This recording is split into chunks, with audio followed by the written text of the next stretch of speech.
how did you reframe your story? Mm, that is such an important question. And it's something that I love talking about in the support groups. I run two support groups for the non-autistic partners, and they're free. So if anybody's interested, they can reach out to me. Yeah. And I've been doing those for almost 5 years. Well, I tell Um, you, we'll put some links in okay. the description. Okay. Fantastic.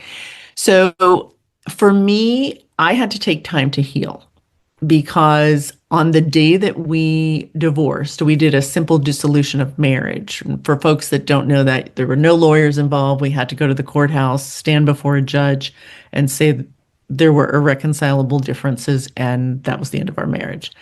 That day, I had a panic attack. I had to leave the courtroom. I had to walk through the courtroom halls because I didn't want a divorce, but I knew that I had to move forward. And then afterwards, I was a wreck. I was still a wreck. I was crying. I was still on the Cymbalta. And I realized that I wanted another relationship. I did not want to stay single for the rest of my life. I had so much to give to the world as a social worker. I was perpetually an optimistic person, and I had lost that, right? I wanted to heal my body because I was inflamed, I was in physical pain.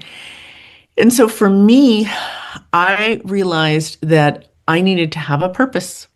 Yeah. I needed to find a reason to have gone through all that I went through for 32 years, 30 years of marriage and 32 years together.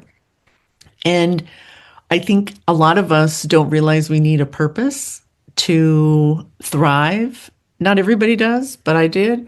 And I realized that not only was I not alone in experiencing this, but if I could be transparent and tell my story from a real place and not try to sugarcoat anything, I thought, and when we started, it was me and Olga, but I've been doing this myself for about 4 years.